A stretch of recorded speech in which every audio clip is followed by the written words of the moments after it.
Congressman Ron Paul, how much longer should the United States stay in Iraq? The sooner we come home, the better. If they declare there's no progress in September, we should come home. It was a mistake to go, so it's a mistake to stay. If we made the wrong diagnosis, we should change the treatment. I think it's been known for quite a few decades that our foreign policy has what the CIA calls blowback. It has unintended consequences. You can go back to 1953 when we put the Shah into power, or us supporting Osama bin Laden and radicalizing the Islamics to go after the Soviets, and that comes back as blowback. Our support for Saddam Hussein in the 1980s. And this comes back to haunt us, and that's why I have been very attractive and very supportive of what I call a non-interventionist foreign policy. Mind our own business and stay out of the internal affairs of other nations.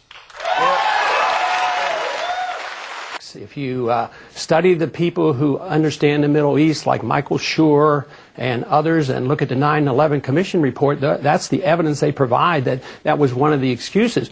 One of the strongest statements for the position I hold comes from no other than Paul Wolfowitz, who said right after we invaded Iraq that this was a major, major event because we could take our troops out of Saudi Arabia, recognizing that that was the motivation for recruiting for Al-Qaeda and their motivation for their hatred toward us. So there's a lot of evidence. I don't think we should deal with the subjective. I think we should deal with the objective position of whether or not those who really understand the Middle East support what I had said.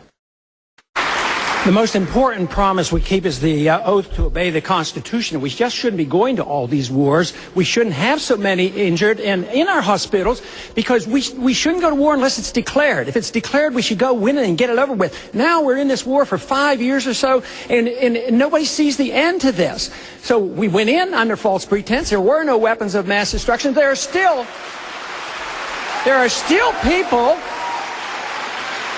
people who believe that Iraq had something to do with 9/11, yet 15 of the people were from Saudi Arabia.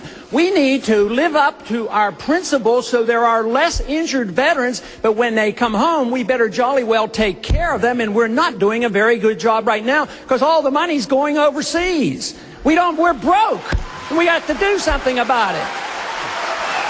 And we can't perpetuate a welfare state and police an empire without going bankrupt, and we're nearly on the verge of that. Thank you, sir. Senator Brownback.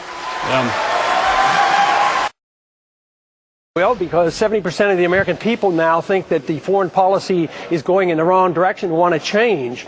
So you can't win an election next year if you don't go with what the public wants, and they want to change in foreign policy.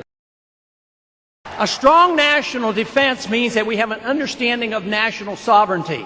That is slipping away from us today. The neoconservatives have taken over for the traditional conservatives, and they do not have the respect for our national borders that they should.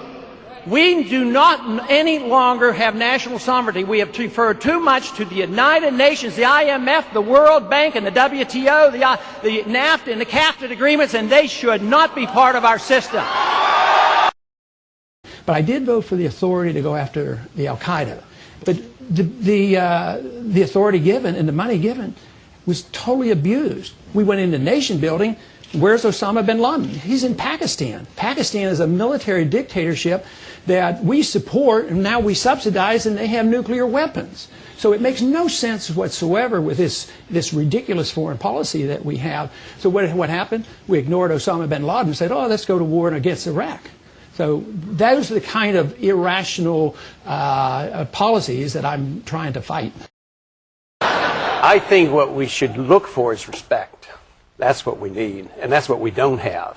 And they look down upon us because we impose on them. I have no problems with this theoretical position of the neocons to spread the goodness of America, but just not with force. We should spread it by setting a good example, getting our house in order, making sure civil liberties are defended here.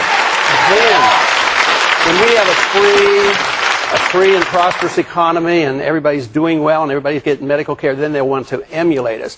But there's no way it'll work to pretend that we have goodness. It's so good that the Wilsonian, actually this is old stuff, Wilson, make the world safe for democracy. A Democrat. It hasn't worked, and force does not work. Yeah. Persuasion does. And